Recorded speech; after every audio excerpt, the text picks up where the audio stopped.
sono Ciro Salvo e siamo nella mia hamburgeria 50 Panino, che si trova a Napoli, in Viale Gramsci 15C. Oggi vi facciamo vedere come realizziamo il nostro panino 50 calò con hamburger di chianina, scarole saltate in padella con olive taggiasche e capperi di salina, pomodori semisecchi e provola di latte nobile. Iniziamo dal pane. Massimiliano Malafronte ci farà vedere adesso come realizziamo il nostro panino. Per la realizzazione di questo panino utilizziamo farina tipo 1 Caputo, semola rimacinata, sale, olio extravergine, acqua e nostro lievito naturale. Ora miscelo gli ingredienti per la formulazione del panino. Iniziamo con la farina, semola rimacinata, sale, olio extravergine.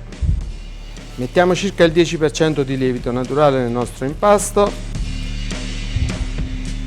Poi pian piano iniziamo a lavorarlo. Mettiamo un poco alla volta l'acqua. Noi abbiamo scelto di fare un panino con una farina meno raffinata per dare più gusto al nostro panino. Siamo quasi, tra poco lo toglieremo dalla nostra bowl, inizieremo a lavorare sul banco a mano.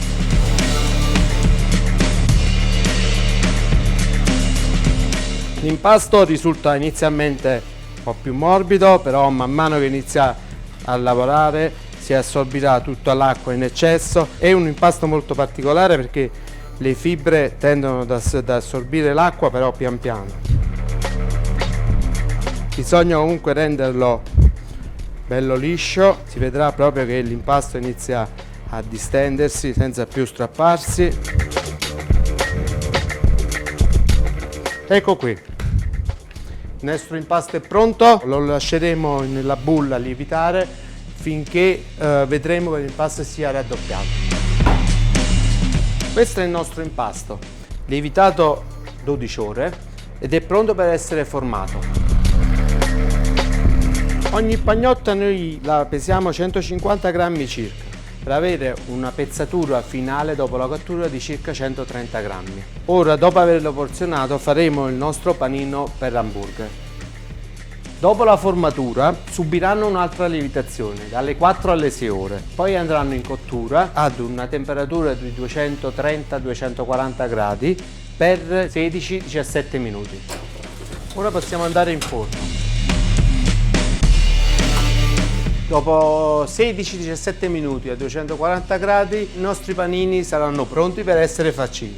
Passo la parola adesso a Roberto D'Andrea della macelleria Io Sono la Chianina, che ci farà vedere come realizziamo l'hamburger di chianina. Per l'hamburgeria 50 Panino è stata fatta una selezione di carni della chianina IGP del consorzio di Tellone Bianco dell'Appennino Centrale. Per questo impasto abbiamo preparato dei tagli anatomici tra il quarto anteriore e il quarto posteriore. La resa maggiore si ha con una percentuale di grasso che si aggira intorno al 20%. L'hamburger verrà preparato seguendo 2 tritature consecutive, in modo che i grassi interni alle fibre muscolari possano amalgamarsi bene all'interno delle fibre muscolari magre.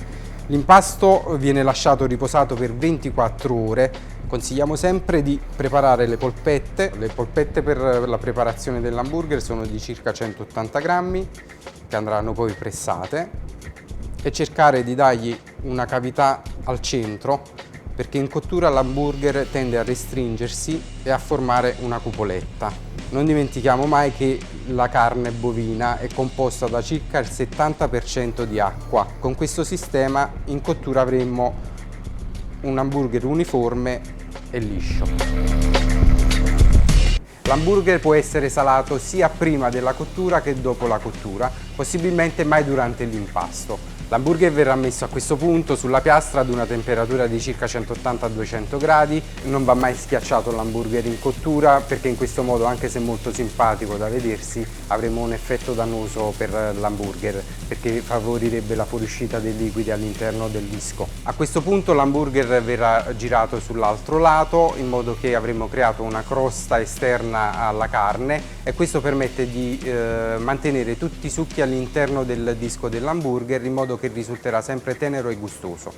Ovviamente consigliamo sempre di mangiare possibilmente la carne al sangue, non cruda totalmente, ma comunque che abbia un colore rosato. Adesso Carmine sta preparando il nostro panino, quindi terminata quasi la cottura dell'hamburger, scioglie la provola sulla piastra, dopodiché l'adagia sull'hamburger. Passiamo l'hamburger nel panino, aggiungiamo quindi le scarole, poi i pomodorini secchi e il nostro panino è pronto. Adesso tagliamo a metà il nostro panino, così vediamo in sezione la cottura della carne. Questo è il nostro panino 50 calò con hamburger e scarole. Vi aspetto nella mia hamburgeria, venite a provarlo.